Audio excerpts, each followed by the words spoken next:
Hello दोस्तों, बहुत बहुत स्वागत है आप सभी का आपके अपने यूट्यूब चैनल पर। मैं शुक्ला आप लोगों का बहुत बहुत स्वागत करता हूं। दोस्तों, आज का इंपॉर्टेंट वीडियो हमारे स्टूडेंट जो बीए फर्स्ट सेमेस्टर में अभी अभी एडमिशन लिए हैं उनके लिए बहुत इंपॉर्टेंट होने वाला है। जी हाँ, जो भी स्टूडेंट बीए फर्स्ट सेमेस्टर में एडमिशन लिए हैं, बीए फर्स्ट ईयर के फर्स्ट सेमेस्टर में, दोस्तों आप लोग जान लीजिए कि पहले जो आपकी परीक्षाएँ होती थी वो ईयर वाइज होती थी, यानी first year, second year, third year. But आप अब जो आपकी परीक्षा हो रही है पिछले सत्र से ही, वो क्या है, सेमेस्टर वाइज आपके कोर्स को डिवाइड कर दिया गया है। यानी टोटल आपको 6 सेमेस्टर बीए में कंप्लीट करने होंगे, यानी 6 बार परीक्षा देनी होगी।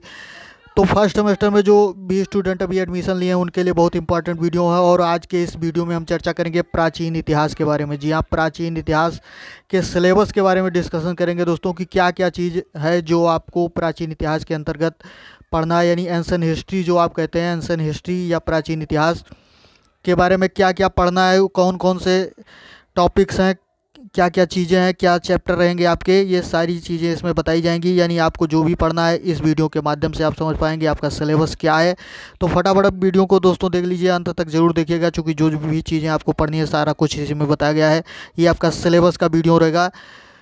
तो आइए वीडियो को शुरू करते हैं दोस्तों, और देखते हैं कि क्या चीज़ है वीडियो में। और उससे पहले जो भी हमारे मित्र, जो भी हमारे अभी स्टूडेंट चैनल को सब्सक्राइब नहीं किए हैं, पहली बार विजिट कर रहे हैं, वो सबसे पहले चैनल को सब्सक्राइब करके बेल आइकन प्रेस कर दें, ताकि वीडियो की नोटिफिकेशन जो है वो उनको समय समय पर मिलती रहे। जैसे ही आपको कोर्स स्टार्ट किया जाए, कोर्स के बारे में जो कुछ भी पढ़ाया जाए, वो सारी चीज़ आप देखते रहें। और अदर सब्जेक्ट जो भी आपके हैं उन सारे सब्जेक्ट की वीडियो भी आप लोग देखते रहें। तो आइए वीडियो को शुरू करते हैं। और सबसे पहले देखते हैं यहाँ पर क्या दिया गया है। कार्यक्रम वर्ग दिया गया है, फिर वर्ष दिया गया है, वर्ष यानी प्रथम वर्ष, यानी बीए फर्स्ट ईयर की बात हो रही है। उसके बाद यहाँ सेमेस्टर दिया है गया है, सेमेस्टर फर्स्ट, यानी प्रथम सेमेस्टर की बात हो रही है दोस्तों। जी हाँ, कौन से सेमेस्टर की बात हो रही है? प्रथम सेमेस्टर की बात हो रही है। तो ये आपके प्रथम सेमेस्टर का कोर्स है, उसका सिलेबस है। विषय आपका जो है यहाँ पर क्या है? प्राचीन भारतीय इतिहास, पुरातत्व और संस्कृति। यानी आपके विषय का क्या नाम है? प्राचीन भारतीय इतिहास, पुरातत्व और संस्कृति। कोर्स कोड यहाँ पर आपका दिया गया है A150101T, ये आपका कोर्स कोड रहेगा। पाठ्यक्रम आपका जो इसके अंतर्गत है वो क्या है? भारत और विश्व की प्रारंभिक सभ्यता। जी हाँ, आपका पाठ्यक्रम क्या रहेगा? आपके पेपर का नाम क्या रहेगा? भारत और विश्व की प्रारंभिक सभ्यता, यानी प्रारंभिक भारत की सभ्यता क्या थी, कैसे उसकी कल्चर, संस्कृति जो कुछ भी था, इन सब चीज़ों के बारे में आप अध्ययन करेंगे यहाँ पर। उसके बाद क्रेडिट 6 क्रेडिट दिया गया है, कोर अनिवार्य सब्जेक्ट है ये। और मैक्सिमम मार्क्स जो यहाँ पर दिए गए हैं 100 मार्क्स, यानी 100 नंबर का आपका पेपर रहेगा। न्यूनतम पासिंग मार्क जो आपका होता है वो 33% होता है, यानी अगर 100 नंबर का पेपर है तो 33 नंबर ही आपको पाना अनिवार्य रहेगा। कुल व्याख्यानों की संख्या प्रति घंटे, सप्ताह, ये जो दिया गया है यहाँ पर देख लीजिए। उसके बाद आपका टॉपिक जो है वो स्टेप बाय स्टेप दिया गया है, क्या क्या चीज़ें पढ़ना है। उसके पहले यहाँ पर बताया जाता है कि भारत की एक प्रारंभिक संस्कृतियाँ और कार्यक्रम विशिष्ट परिणाम, यानी कोर्स आउटकम्स जो होते हैं, कि कार्यक्रम, वो कोर्स पढ़ने के बाद आप क्या क्या चीज़ जान पाएंगे, एक सारांश के रूप में यहाँ पर दिया गया है। कि इस खंड के माध्यम से छात्र सिंधु सरस्वती सभ्यता की उत्पत्ति और विकास के संदर्भ में ज्ञान प्राप्त कर सकते हैं। छात्र वैदिक संस्कृत और आर्यों के जीवन के संदर्भ में ज्ञान प्राप्त कर सकते हैं। और महाकाव्य, समाज और राज्य के आदर्शों की समझ विकसित कर सकते हैं। तो ये कोर्स आउटकम है आपका, कि क्या क्या चीज़ आप इसके माध्यम से कर सकते हैं। और उसके बाद देखते हैं कि आपको पढ़ना क्या चीज़ है। पढ़ना क्या चीज़ है ये फटाफट देख लीजिए, कि आपके कोर्स में क्या क्या चीज़ें दी गई हैं, कौन कौन से टॉपिक आपको पढ़ने हैं।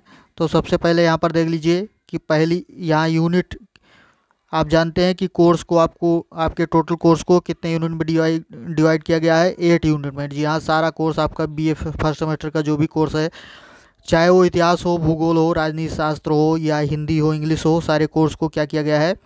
8 भागों में डिवाइड किया गया है। तो फटाफट देख लीजिए दोस्तों कि कौन कौन से भाग में डिवाइड किया गया है। तो यहाँ पर आपका जो यूनिट नंबर 1, इसको आप कह सकते हैं यूनिट नंबर 1 कहें, चाहे हिंदी में इकाई नंबर 1 कह सकते हैं, या अंग्रेजी में आप यूनिट नंबर 1 कह सकते हैं। तो इसके अंतर्गत क्या पढ़ना है? अध्ययन के स्रोत जो हैं वो क्या क्या चीज़ आपको पढ़ने रहेंगे? आर्कियोलॉजिकल एविडेंस, यानी ये अंग्रेजी में दिया गया है दोस्तों यहाँ पर। तो इसको हिंदी में मैं आपको बात करके बता देता हूँ कि आर्कियोलॉजिकल एविडेंस, यानी आप इसको कह सकते हैं हिंदी में, आप इसका मतलब कह सकते हैं कि जो आपका पुरातत्व साक्ष्य, जी हाँ, आर्कियोलॉजिकल एविडेंस यानी पुरातत्व साक्ष्य। वैदिक लिटरेचर, वैदिक लिटरेचर का मतलब यानी वेद के समय के जो लिटरेचर थे, साहित्य थे। वेदांग लिटरेचर, वेद और वेदांग होते हैं, इनके बारे में आप जानेंगे कि क्या चीज़ होता है वेद और वेदांग।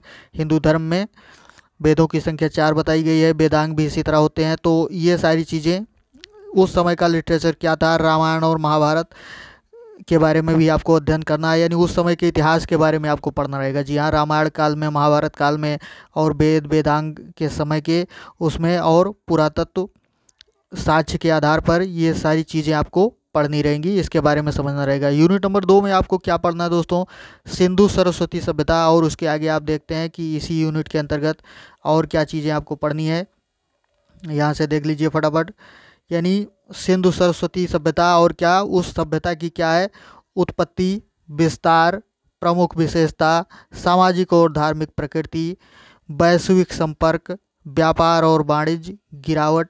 यानी ये सारी चीज़ें आप सिंधु सभ्यता के बारे में आप पढ़ेंगे। यानी दूसरे यूनिट में आपको इकाई नंबर 2 में क्या क्या चीज़ पढ़ना है ये आपको बताया गया। सिंधु सभ्यता की उत्पत्ति कैसे हुई, कहाँ तक उसका विस्तार था, उसकी प्रमुख विशेषताएं क्या थी, सामाजिक और धार्मिक प्रकृति क्या थी उसकी, वैश्विक संपर्क, व्यापार वाणिज्य और गिरावट, ये सारी चीज़ें जो उससे रिलेटेड थी। तो ये सारी चीज़ आपको सेकंड नंबर यूनिट में यानी इकाई नंबर 2 के अंतर्गत आपको पढ़ना रहेगा। अभी यूनिट नंबर 3 पर आते हैं दोस्तों और देखते हैं कि 3 नंबर यूनिट में आपको क्या पढ़ना है। यहाँ पर दोस्तों पढ़ना है वैदिक संस्कृति के बारे में। जी हाँ, वैदिक संस्कृति क्या थी, कैसे थी संस्कृति सभ्यता, कल्चर एंड सिविलाइजेशन कैसा था वहाँ का, तो ये सारी चीज़ें आपको समझना है। फिर वैदिक संस्कृति की प्रकृति क्या थी, इसको आपको पढ़ना है। फिर आर्यों का सामाजिक संगठन कैसा था, ये सारी चीज़ आप समझेंगे इस यूनिट के अंतर्गत। धार्मिक और आर्थिक जीवन कैसा था, ये सारी चीज़ आप समझ पाएंगे। और उसके बाद सिंधु सभ्यता के साथ वैदिक सभ्यता का अंतर संबंध, यानी सिंधु सभ्यता और वैदिक सभ्यता के बीच में क्या अंतर संबंध थे, ये सारी बात आप यूनिट नंबर 3 के अंतर्गत पढ़ पाएंगे दोस्तों। यानी इकाई नंबर 3 के अंतर्गत ये सारी चीज़ें आपको प्राचीन इतिहास विषय में पढ़ना है। उसके बाद दोस्तों यूनिट नंबर 4 आ जाता है, यानी इकाई नंबर 4। अब इकाई नंबर 4 के अंतर्गत क्या क्या चीज़ें, कौन कौन से टॉपिक्स पढ़ने हैं ये आप देख लीजिए। महाकाव्य युग संस्कृति पढ़ना है, सामाजिक संगठन पढ़ना है और नैतिक मॉडल पढ़ना है। यानी महाकाव्य युग की संस्कृति, महाकाव्य का मतलब वही रामायण और महाभारत काल की संस्कृति के बारे में, सामाजिक संगठन और नैतिक मॉडल के बारे में पढ़ना रहेगा आपको। उसके बाद देखते हैं दोस्तों, ये आपका ए सेक्शन में 4 यूनिट दिया गया था और ये आपका बी सेक्शन स्टार्ट हो जाता है। यानी 2 सेक्शन में आपके कोर्स को डिवाइड किया गया है, सेक्शन ए और सेक्शन बी। तो उसके अंतर्गत आप देख लीजिए 4 यूनिट आपको सेक्शन ए के अंतर्गत पढ़ना था। अब 4 यूनिट आपको सेक्शन बी के अंतर्गत, और इसका मेन टॉपिक आपका है सेक्शन बी, विश्व की प्राचीन सभ्यताएं। यानी विश्व की प्राचीन सभ्यताओं के बारे में आपको पढ़ना है। कार्यक्रम का विशिष्ट परिणाम जो है आपका कोर्स आउटकम्स जो है क्या होगा कि इस खंड का उद्देश्य भारत की प्राचीन सभ्यताओं को पढ़ाना है। दुनिया, इस खंड में छात्र मेसोपोटामिया की सभ्यता से परिचित होंगे, चीन की सभ्यता और नील घाटी की सभ्यता। यानी ये सारी चीज़ें जो हैं दोस्तों आउटकम्स हैं कि कोर्स पढ़ने के बाद क्या क्या चीज़ आप समझ पाएंगे। अब कोर्स क्या पढ़ना है ये आप देखिए फटाफट। यहाँ पर देखते हैं दोस्तों एक बार फिर से आपका उसी तरह से, यानी आपको बताया गया कि 2 सेक्शन में आपका पेपर डिवाइड है, सेक्शन ए और सेक्शन बी। तो सेक्शन ए में 4 यूनिट और सेक्शन बी के अंतर्गत आपको 4 यूनिट पढ़नी होंगी। तो इकाई नंबर 1 यानी सेक्शन बी की इकाई नंबर 1 है आपकी, इसके अंतर्गत क्या क्या चीज़ पढ़ना है, कौन से विषय आपके, अध्ययन के स्रोत, साहित्य और पुरातत्व साक्ष्य। यानी अध्ययन के स्रोत, साहित्य और पुरातत्व साक्ष्य के आधार पर आपको पढ़ना है। और विश्व में नदी घाटी सभ्यताओं का विकास, यानी सिंधु घाटी सभ्यता का विकास कैसे हुआ, यानी जितनी भी नदी घाटी सभ्यताएं हैं विश्व में उन सब का विकास कैसे हुआ, इसके बारे में यूनिट नंबर 1 के अंतर्गत आपको पढ़ना रहेगा दोस्तों। उसके बाद यूनिट नंबर 2 यानी इकाई नंबर 2 के अंतर्गत क्या क्या चीज़ पढ़ना है दोस्तों, ये यहाँ पर देख लीजिए। मेसोपोटामिया सभ्यता के बारे में पढ़ना है और उसका सभ्यता का उदय कैसे हुआ ये समझना है आपको, विकास और विस्तार कैसे हुआ मेसोपोटामिया सभ्यता का, और सामाजिक और आर्थिक विशेषताएं क्या हैं उसकी, ये सारी चीज़ पढ़ना है। सुमेरियन सभ्यता पढ़ना है, बेबीलोनिया सभ्यता पढ़ना है और असीरियन सभ्यता पढ़ना है। यानी सुमेरियन, बेबीलोनियन या बेबीलोनिया सभ्यता या असीरियन सभ्यता, यानी इन सारी सभ्यताओं के बारे में आपको पढ़ना है। मेसोपोटामिया सभ्यता और बेबीलोनिया सभ्यता, असीरियन सभ्यता, सुमेरियन सभ्यता, यानी इनका विकास, इनका उदय, इनका विस्तार कैसे हुआ, ये सारी चीज़ आप यूनिट नंबर 2 के अंतर्गत सेक्शन बी में समझ पाएंगे। उसके बाद आइए यूनिट नंबर 3 देखते हैं सेक्शन बी की। किस 3 नंबर यूनिट में सेक्शन बी में आपको क्या क्या चीज़ पढ़ना है, फटाफट यहाँ पर देख लीजिए दोस्तों। सेक्शन बी के अंतर्गत 3 नंबर यूनिट में क्या चीज़ें आपको पढ़नी रहेंगी।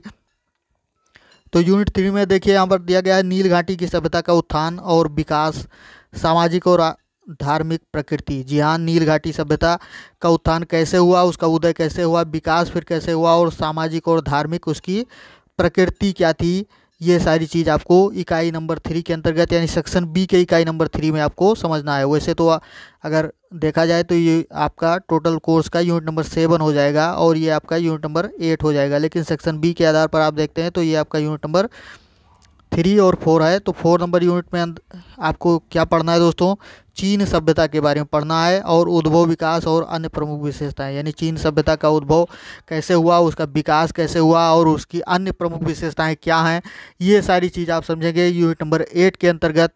और यही सारी कोर्स दोस्तों आपके अब क्लियर हो जाते हैं, यानी पूरा कोर्स जो है वो आपका कंप्लीट हो गया। यही सारी चीज़ें आपको पढ़ना है प्राचीन इतिहास के अंतर्गत। तो जो भी हमारे स्टूडेंट, जो भी हमारे प्रिय विद्यार्थी प्राचीन इतिहास ले रखे हैं अपने को सब्जेक्ट के साथ, यानी तीन सब्जेक्ट जो आपके होते हैं मेन 3 सब्जेक्ट, उसमें अगर आपका ये प्राचीन इतिहास है तो ये कोर्स आपको पढ़ना रहेगा, यानी जो फर्स्ट सेमेस्टर का कोर्स है ये आपका कंप्लीट हो जा रहा है। तो आज के वीडियो में इतना ही दोस्तों। वीडियो अच्छा लगा हो तो लाइक शेयर कमेंट जरूर करें। मिलते हैं अगले वीडियो में। धन्यवाद। जय